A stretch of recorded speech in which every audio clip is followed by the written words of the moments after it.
भायखळ्यातील विषारी कॅप्सूल प्रकरणाला एक नवं वळण मिळालंय। आरोपीच्या मोबाईलमध्ये देशविरोधी ईमेल आढळले। इराण, इराक आणि ओमानमधील संपर्क क्रमांक तपास यंत्रणांच्या रडारवर आहे। आरोपी फैयाज हुसेनच्या मोबाईलमध्ये आंतरराष्ट्रीय व्हॉट्सॲप ग्रुप्सही होते। झिंक फॉस्फाईड युक्त कॅप्सूल मोफत वाटल्याचा आरोप आहे। विषारी रसायन दिल्लीतील कंपनीकडून खरेदी केल्याचा संशय आहे। खरेदीसाठी आर्थिक मदत कोणी केली याचा तपास सुरू आहे। आरोपीवर दहशतवादी विचारसरणीचा प्रभाव होता का अशी चौकशी पोलिसांकडून सुरू आहे। भायखळा पोलिसांकडून विविध डिजिटल पुराव्यांचे तांत्रिक विश्लेषण सुरू आहे। अधिक माहिती या संदर्भात घेणार आहोत। आमच्या प्रतिनिधी भाग्यश्री प्रधान सध्या आपल्यासोबत जोडले गेले आहे। भाग्यश्री, महत्त्वाची बातमी समोर येते भायखळा प्रकरणात, काय अधिक माहिती तुमच्यापर्यंत आलेली आहे? पोलिसांचं याबद्दल काय म्हणणं आहे?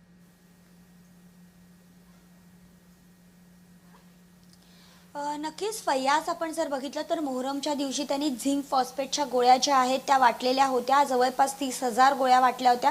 मात्र सुदैवाने अनर्थ जो आहे तो टळलेला पाहायला मिळाला होता। यामध्ये कोणतीही जीवितहानी झाली नव्हती किंवा कोणालाही त्याचा काही प्रॉब्लेम झालेला नव्हता। त्याचं कारण एक लेडीज होती, त्या लेडीजला हे काहीतरी संशयास्पद वाटलं आणि त्यानंतर तिने त्या गोळ्या घेऊ नका असं आवाहन देखील केलेलं पाहायला मिळालं आणि त्याच वेळेला फैयाज याला पोलिसांकडे दिलेलं होतं।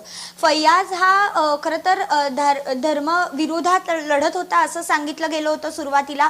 त्याचं कारण त्याला ज्या धर्मातल्या काही प्रथा आहेत त्या बंद करायच्या होत्या, त्यासाठी त्याच्यावर काही दबाव होता, मानसिक त्रासामध्ये देखील तो होता असं देखील सांगितलं गेलं। त्यानंतर ज्या गोळ्या त्यांनी मोहरममध्ये वाटल्या होत्या त्या मध्य प्रदेशमधून त्यांनी आणल्या होत्या आणि त्या पण रिकाम्या कॅप्सूल वेगळ्या घेतल्या होत्या आणि झिंक फॉस्फेटचं जे रसायन होतं ते त्यांनी वेगळं खरेदी केलेलं होतं। त्यासाठी त्यांनी प्रत्यक्षी 30,000 आणि 15,000 असे खर्च केलेले होते। मात्र आता अधिक तपासातून जे समोर येते ते दिल्लीतनं देखील त्यांनी काही गोष्टी अशा खरेदी केलेल्या होत्या। त्याचे व्हॉट्सअप ग्रुप जेव्हा तपासाअंती चेक केले गेले त्यावेळेला त्याच्यामध्ये ओमान, इराण अशा काही जे देश आहेत त्या देशातले व्हॉट्सअप ग्रुप समोर आलेले पाहायला मिळतात आणि यासाठी जो पैसे वापरत होता तो नेमके कुठून वापरत होता याची अधिक तपास जो आहे तो देखील पोलीस करताना पाहायला मिळतात। विशेषतः जर आपण बघितलं तर कुठेतरी दहशतवादी कारवाया तो करत होता का अशी शंका देखील एक व्यक्त केली जाते आणि या सगळ्या संदर्भात सध्या पोलीस तपास करताना पाहायला मिळतात। जी भाग्यश्री, त्यामुळे पोलीस तपासात आणखी काय महत्त्वाच्या बाबी निष्पन्न होतात त्या संदर्भात वेळोवेळी तुमच्याकडून माहिती घेत राहू। तुर्तास धन्यवाद।